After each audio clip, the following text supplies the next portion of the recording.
Ok, mis amados hermanos, amigos, vamos a abrir nuestras Biblias en el libro de San Juan. Hemos estado estudiando el libro de San Juan ya por un buen tiempo, ¿verdad? Muy tremendo, por cierto, el libro de San Juan. Y vamos a rápidamente nomás, vamos a San Juan capítulo 20, el 30 y 31, que esa es la clave del Salmo, del Salmo del libro de San Juan, el mensaje central. El propósito, ¿verdad?, del cual San Juan escribe este hermoso libro. Dice allá San Juan 20:30, dice: hizo además Jesús muchas otras señales en presencia de sus discípulos, las cuales no están escritas en este libro, pero estas se han escrito para que creéis que Jesús es el Cristo, el Hijo de Dios, y para que creyendo tengáis vida en su nombre. ¿Verdad? That's it. Dice, but these are written so that you may believe Jesus is the Messiah, the Son of God, and by believing you may have life in His name. ¿Verdad? Entonces, ya vamos para atrás a San Juan capítulo 2. Ya acabamos con el capítulo 1 y casi terminamos el capítulo 2 la semana pasada. Vamos a seguirle al fin de San Juan capítulo 2 y nomás así brevemente de repaso hablamos un poco sobre, claro, en San Juan capítulo 1 Juan el Bautista presenta al Mesías, se lo presenta como al pueblo de Israel como el Mesías en el bautismo, ¿verdad?, que dice ahí claramente San Juan. Y San Juan prepara el camino para el Mesías y lo presenta a Israel. Y luego ya en el capítulo 2, ahora vemos que Jesús apenas va a empezar su ministerio, ¿verdad?, terrenal. Y vemos un poquito sobre el primer milagro que hace el Señor Jesucristo. Una señal convierte el agua a vino en una boda, ¿verdad? Y hablamos un poquito sobre eso la semana pasada. También miramos, aunque ese era un milagro no público, era muy privado, ese milagro no era algo para declarar, no era para declarar que Él era el Mesías, para nada, ¿verdad? Sino era y vamos a ver eso a través de la historia del Señor Jesucristo, que hay milagros que Él hace para declarar que Él es el Mesías, que Él es el Hijo de Dios, que Él es el enviado de Dios, que Él es el que están esperando. Y va a ser claro en lo que va a hacer, pero hay otros milagros que no tenía que hacerlos el Señor para declarar quién era Él, sino solamente los hace para declarar que Él, miramos el amor de Dios y miramos que Él ve la necesidad del hombre y si le complace, Él hace nomás para hacer un bien en esa ocasión, ¿verdad? Y es hermoso, no hay duda. En este caso, vemos que lo usa el Señor Jesucristo para honrar a su madre, ¿verdad? Pero también para que vamos a decir, el novio no se vaya a llegar en problemas muy grandes, ¿verdad? En la boda, porque no había vino. Muy lindo esa interacción del Señor Jesucristo. Y vamos así, y luego ya seguimos un poquito la historia en San Juan capítulo 2, versículo 13. También miramos un poquito que Jesús entró fue a diferentes lugares. Aquí en San Juan hubo como 3 diferentes lugares que anduvo el Señor Jesucristo, ¿verdad? En Caná de Galilea, en Capernaum, y ahora va para Jerusalén. Viajó mucho en ese poquito ratito que estamos ahí mirando en San Juan, y no era cualquier viaje rápido, ¿verdad? No había como llegar tan rápido así en ese tiempo, pero el Señor ahora se viene acá en la Pascua. Dice, estaba cerca de la Pascua, el versículo 13, capítulo 2, y miramos un poco, ¿verdad?, cómo el Señor Jesucristo también se acercó al templo y no le gustó lo que miró ahí, y él es interesante porque todavía no se había presentado públicamente, y ahora el Señor entra. Ya imagino, han de haber estado todos muy sorprendidos. Pues, ¿quién es este que viene aquí y hace todo este desorden? Podrían decir ellos, pero el Señor sabía lo que Él estaba haciendo, y no se ve que nadie quiso hacerle nada tampoco. Yo creo, parece ser que a la misma vez como que la gente que estaba ahí decía, oh, pues qué bueno, porque estos nos están robando, cobrando mucho por los animales, ¿verdad? O cobrando mucho en el cambio de la moneda romana, le dicen el shekel, no sé cómo es la palabra en español, pero sí es shekel, no sé, no me recuerdo. La moneda del templo, ¿verdad? Tenía que cambiarse el dinero, y hizo que el Señor vino y se enojó, ¿verdad? Se enojó, no le gustó lo que miró, y claro, miramos ahí claramente que en sí también era, la palabra de Dios decía que esto era algo que el Señor iba a hacer como quiera, porque no le gustaba que hagan negocios de su templo, ¿verdad? No era para eso, ¿verdad? Entonces miramos ahí un poco sobre esto. Cuando dice ahí el versículo 16, y dijo a los que vendían palomas, quitar de aquí esto y no hagáis de la casa de mi padre casa de mercado, ¿verdad? Dice el Señor en este caso. ¿Okay? Y entonces ya más adelante, yo creo que vamos a empezar en el 17 y luego así para terminar el capítulo 2.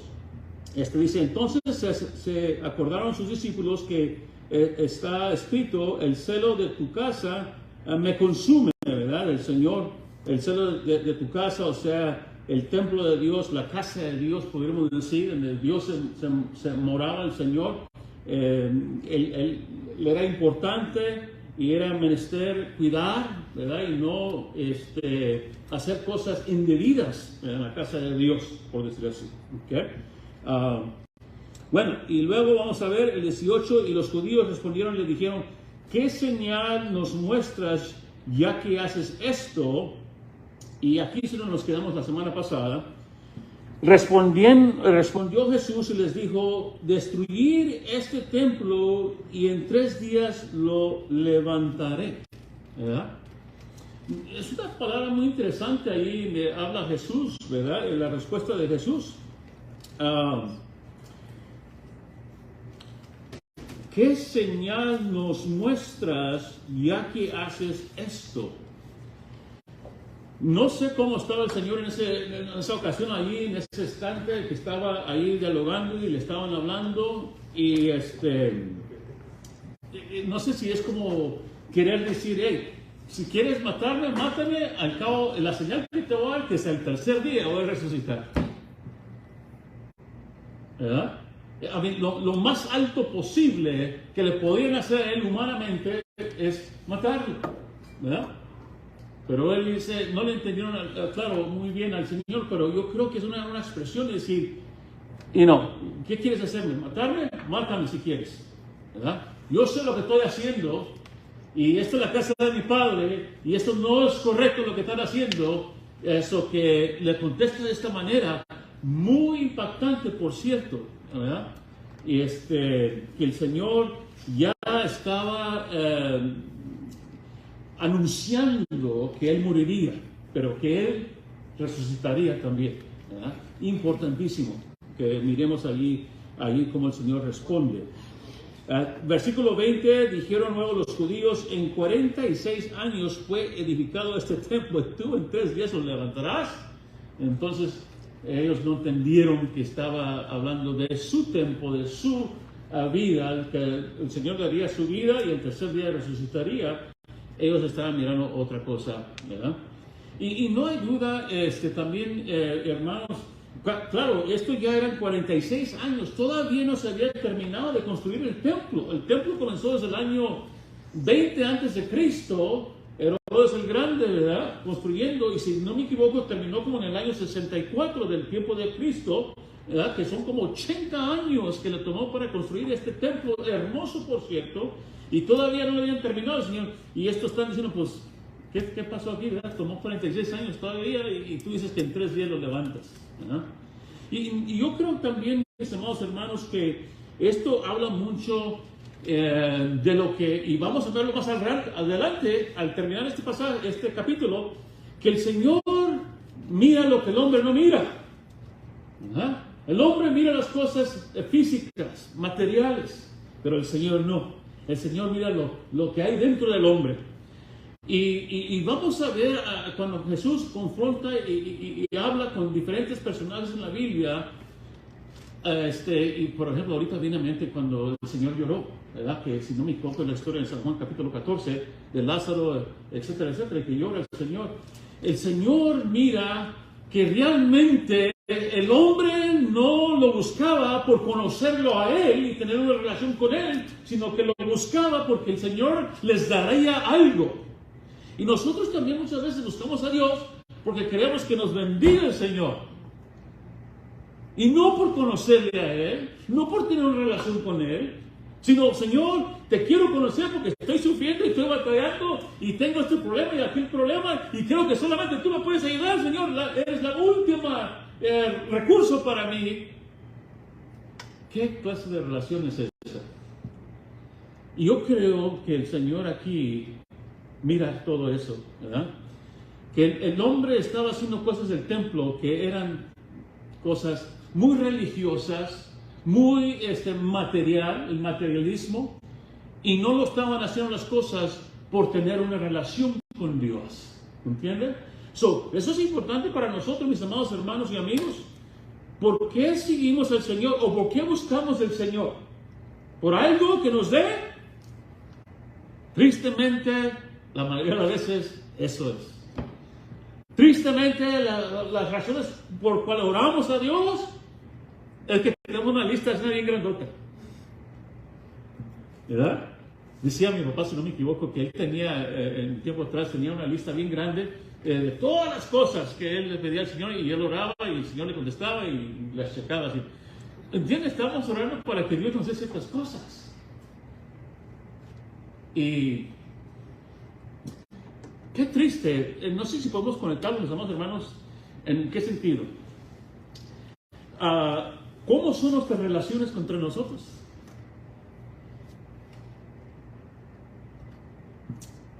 Como amigos, como hermanos, nos buscamos porque hay algo que nos vas a dar o prestar o nos vas a ayudar en algo.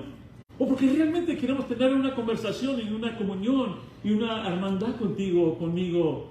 ¿Verdad? ¿Qué tipo de relación sería si el matrimonio sería de esa manera? Que yo te doy y tú me das. Tristemente así es. Yo te di y tú no me has dado. Te toca, ¿verdad?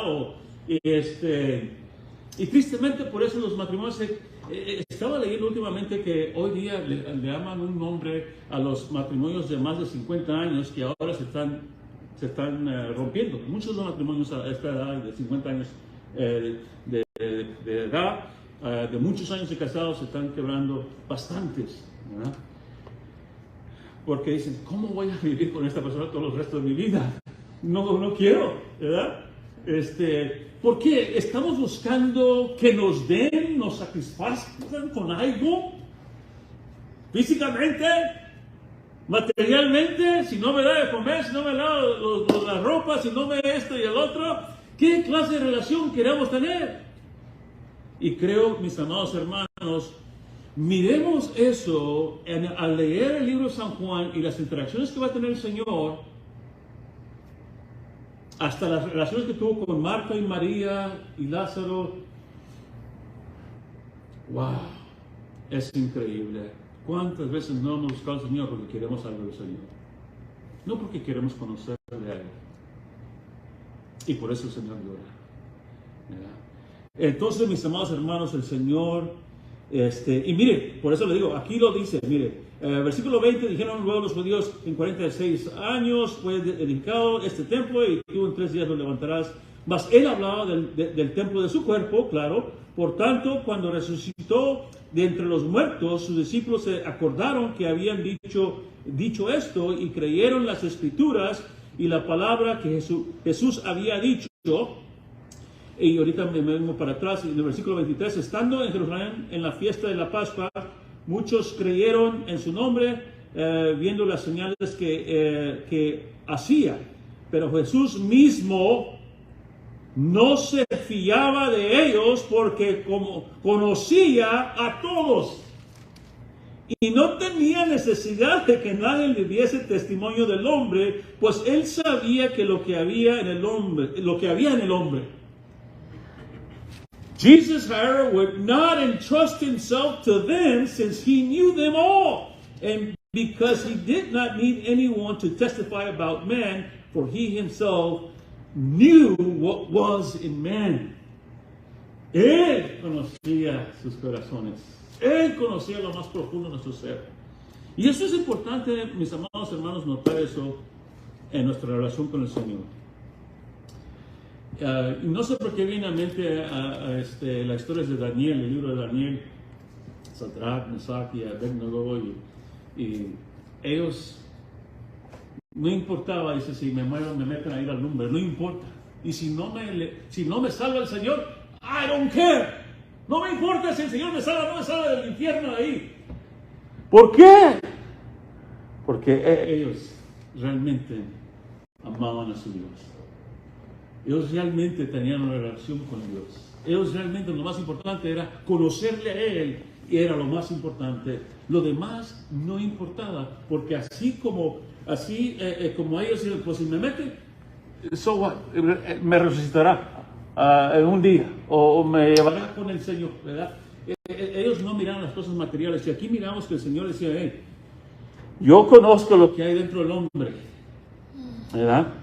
Y es poderoso, mis amados hermanos. Espero que esto nos ayude a creer en Él, porque el mensaje de San Juan es de believe, creer.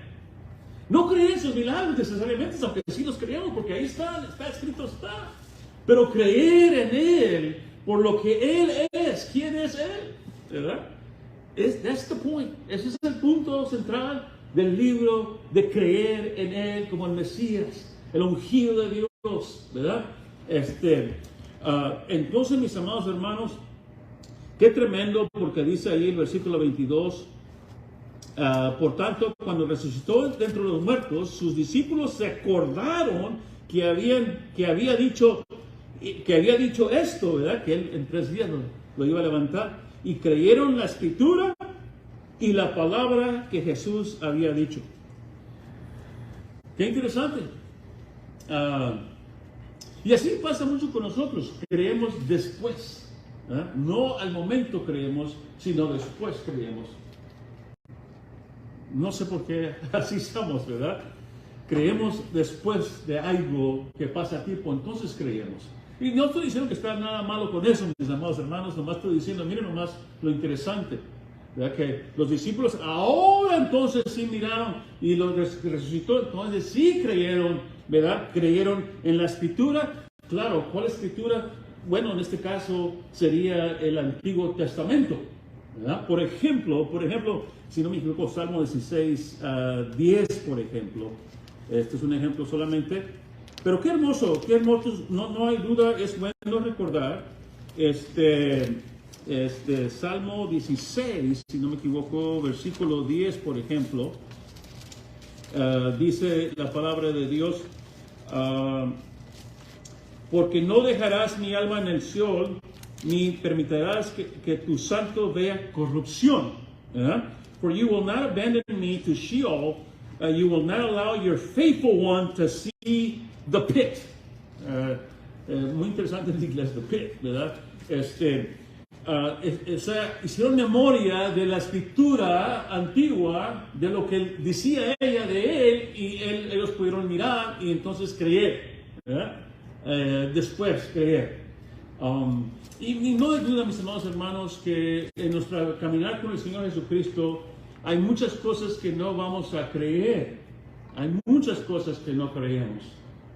Hasta que caminamos con el Señor, y todos tenemos nuestras diferentes experiencias con Dios, porque Dios es un Dios personal, es un Dios dinámico, un Dios, como decía en el antiguo de Éxodo 3, Éxodo capítulo 3, si no me equivoco, 14, que yo soy quien yo soy, pero la otra versión dice, I will be whom I will be, yo seré quien yo seré, el nombre de Dios, ¿verdad?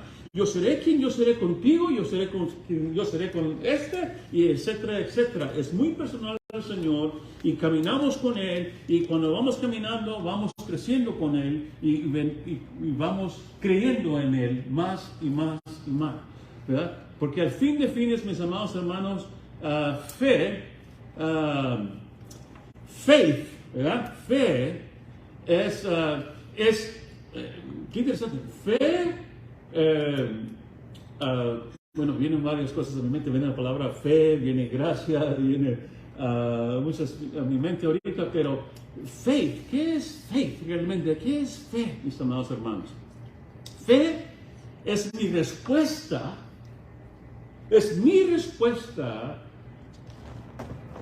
a lo que el Señor, a la Escritura. ¿Verdad? ¿Le creo o no le creo? Faith is my action, it's an action, is my response, mi respuesta a lo que Él ha dicho. ¿Verdad? Y déjame te digo, you can trust Him. Tú lo puedes confiar en Él. ¿Verdad? So, esa es fe. I believe, yo creo y voy a responder a lo que Él ha dicho. Puedes poner toda tu vida en Él y seguirle, fe, ¿verdad? Entonces, mis amados hermanos, qué interesante que ellos ahora creyeron, dice ahí, en la palabra, es la escrita de la palabra, y la palabra que Jesús había dicho. Creyeron en la palabra, lo que había escrito, y lo que el Señor dijo. Muy similar, mis amados hermanos, cuando el Señor Jesucristo resucitó, si se recuerda, allá en Lucas capítulo 24, si no me equivoco, espero que sea Lucas 24. ¿Se acuerda esa hermosa historia del camino de Emaús? Y dice allá en el versículo, capítulo 24, versículo 45, bueno, vamos a leer versículo 43, y él lo tomó, bueno, y comió delante de ellos, tomó un pescado, un pez asado y un pan de miel, y él lo tomó, Lucas 24, 42, 43 y 44, y les dijo, estas son las palabras que os hablé, estando aún con vosotros, que era necesario que se cumpliese todo lo que esta escritura, lo que está escrito de mí, en la ley de Moisés, en los profetas y en los salmos. Ahí están los salmos, ¿sabes? Entonces les abrió el entendimiento para que comprendieran las escrituras y les dijo, así está escrito, y así fue necesario que el Cristo padeciese y resucitase de entre los muertos, ¿verdad? Entonces vemos allí, mis amados hermanos, cómo el Señor les recuerda de lo que estaba escrito, ¿verdad? Y ahí entonces vemos allá en el libro de San Juan que los discípulos entonces creyeron. No lo digo, mis amados hermanos, que en nuestro caminar vamos a caminar y creer en el Señor un poquito más, un 10%, 15, 20, 25, 50, ¿verdad? Va aumentando nuestra fe al caminar con el Señor, ¿verdad? Pero en cierto sentido les digo, no. O sea, que no sea lo primordial de decir, creo porque me dio esto, o me dio lo otro, o porque... No, que eso no sea el objetivo de nuestra fe, ¿ok? Sino, ¿quién es Él?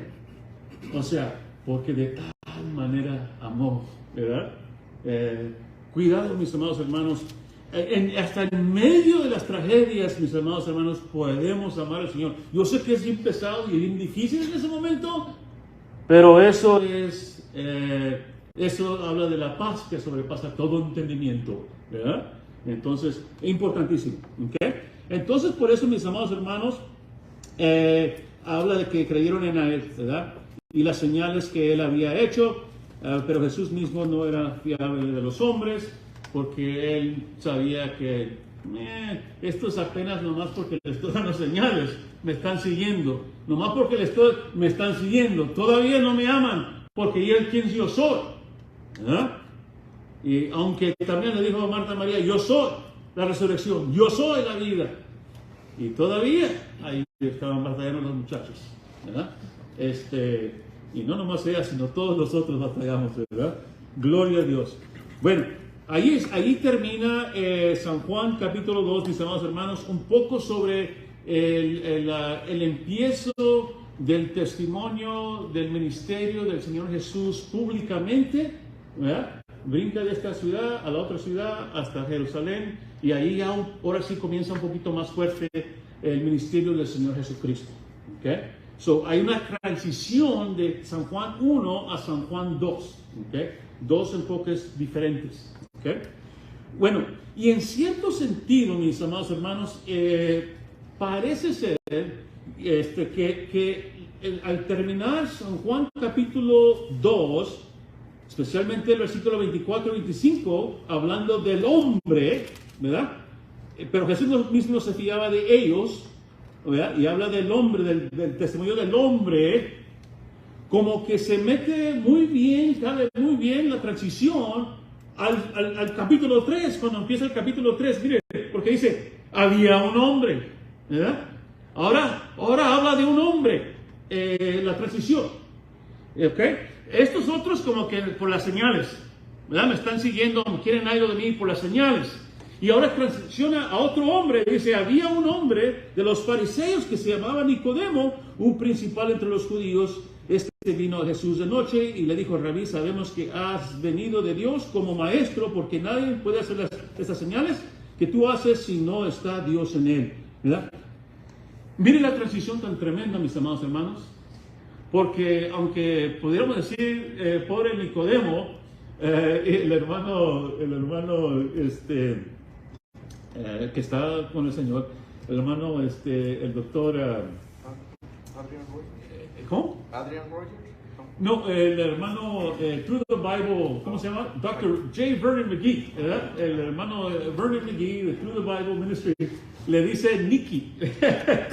Él le dice Nicky a Nicodemo. Aquí viene Nicky, quitándole todos sus diplomas, certificados o lo que sea.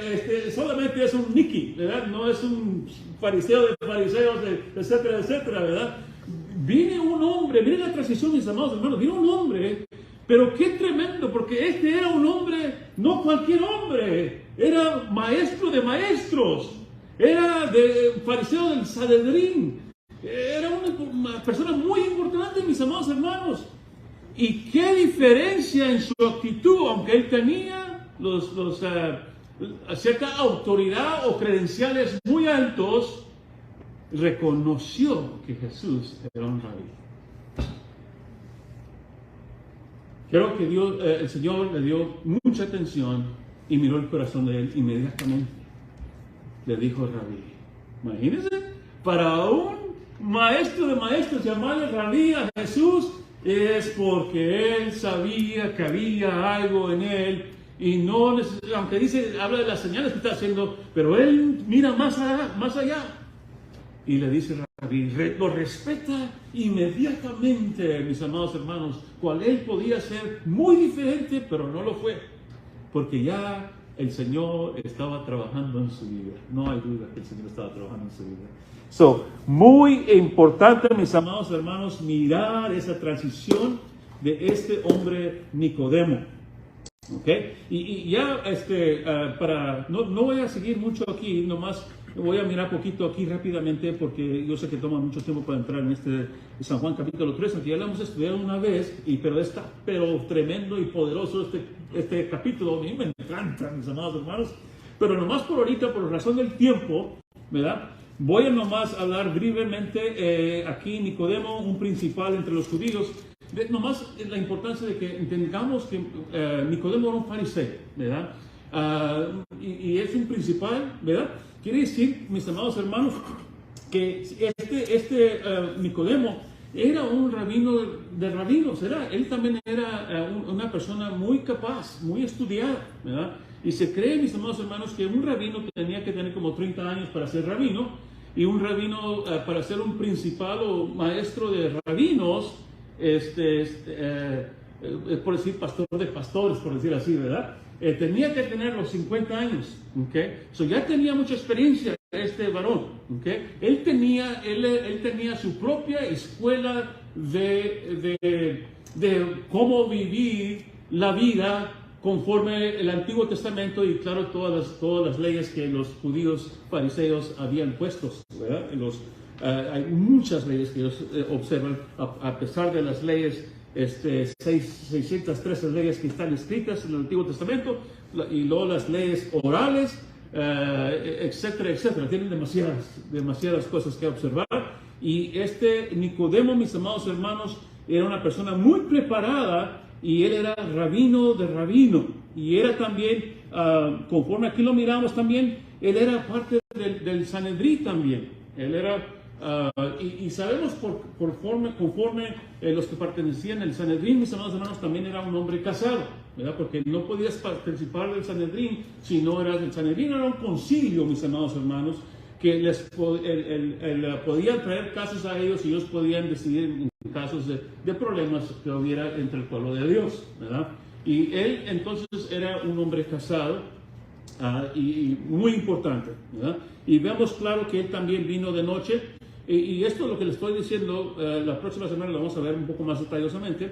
Y también sabemos que él vino de noche porque era muy importante, mis amados hermanos, para él, porque a un judío, fariseo, rabino, para venir y creer en Jesús, hasta hoy día todavía, al judío que crea en Jesús, pobrecito, lo van a desechar de su casa. Lo van a quitar de toda la familia, de la herencia, de todo le van a quitar. Un costo muy mayor es el de ellos venir a Jesús y creer en Jesús. Y por eso él vino de noche, porque sabía lo que le iba a acontecer si él declaraba algo públicamente y lo iban a desechar como maestro de maestros, rabino de rabino y del concilio, y todos esos credenciales que tenía se las iban a quitar. Hasta la historia dice, mis amados hermanos, que Nicodemo él tenía un trabajo, a los rabinos no se les pagaba, ellos tenían su propio trabajo, y se dice que él era a well digger, hacía pozos, y era muy rico en cierto sentido, porque pues claro, ¿quién quiere agua en el desierto? Todos queremos agua, ¿verdad? Pero cuando ya vino era la fe, se dice en la historia, mis amados hermanos, en los libros escritos de los judíos, que él vino a ser un hombre muy pobre. Lo usaron a él como ejemplo de lo que significa seguir a Jesús, si tú eres un judío o un rabino de rabinos, ¿verdad? Y ya por aceptar a Cristo, la historia dice, mis amados hermanos, lo desecharon y vino a ser un hombre muy, muy pobre, pero en realidad muy rico, ¿verdad? Y esa es la historia de Nicodemo, que la miraremos la próxima semana. ¿Okay? Bueno, entonces, pastor, yo creo aquí le vamos a cortar y luego vamos a, si habrá alguna pregunta entre los hermanos.